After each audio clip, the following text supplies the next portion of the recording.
So this is how I made Jack Skellington's head. There is no right or wrong way. This is just how I made it, which was started with a beach ball. I looked forever at all the different photos of him. A lot of photos he has a squished head, some rounded. I went with the beach ball because it's easiest. This is going to be his Halloween face, so I just reused the same beach ball for his Sandy Claus face, so it would all be the same size. So the basic idea is you're going to cover it with paper mache, old school paper mache strips. About 5 or 6 layers. Definitely let it dry thoroughly in between each layer. Put it in front of a fan overnight. Cut out your basic features and then cover it with a paper clay, which there's another video for that recipe for the paper clay and paper paste as well. And for his detailed features, epoxy sculpt, which is an amazing resin clay that dries hard as a rock. You can sand it, paint it, it's waterproof. So all we're basically going to do is take our paper paste, and you can do this any way you like. If you want to take the paper strips, dunk them in, get your hands all nasty and layer them over your armature, that's fine, that's dandy, go for it. Me, not so much. I like to goop. I will just get it wet, paint it over, and just keep adding until I've covered the whole thing. So we've got 3 layers of mache strips on here that have hardened enough to where we can go ahead and cut a hole for Jack's neck, which is just going to be 3/4 inch PVC.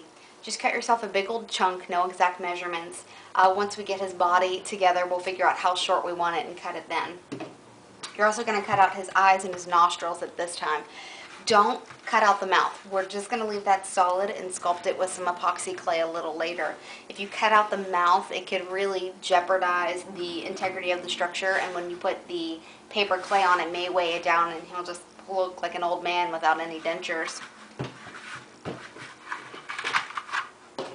So I've cut out the hole, I've cut out his eyes and nostrils.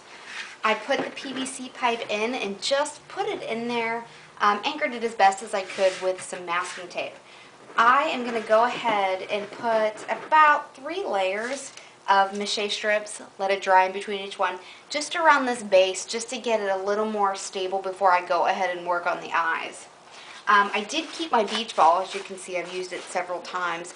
I'm going to keep this because if I make more expressions, I want to make them all the same size. So keep whatever you can.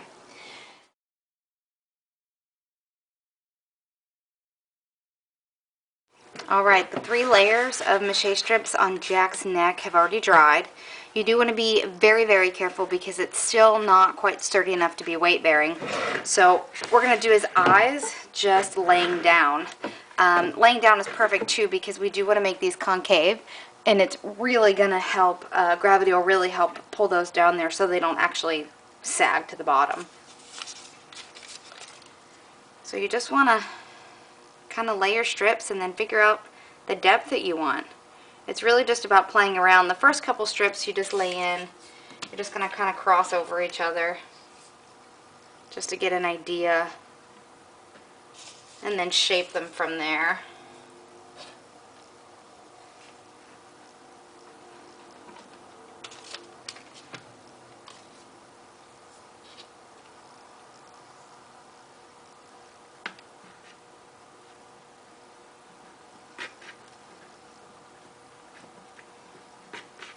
So once you've got kind of a web, turn that a little better there.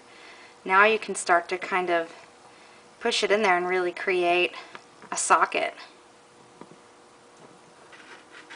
Remember, eye sockets aren't flat, they're nice and round in there.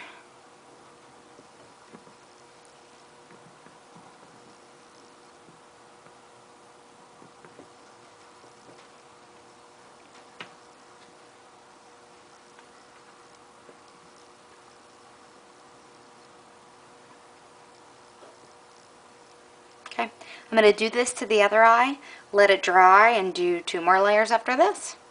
So I've done 3 layers on the eyes, and then I went ahead and did another 2 layers on the entire head, including the neck. Now I'm just going to start with the paper clay, but I'm just going to do the section around this base just to reinforce this PVC. That way I can turn it over, stick it in a jig, and then start doing clay and putting pressure on it without worrying about it snapping.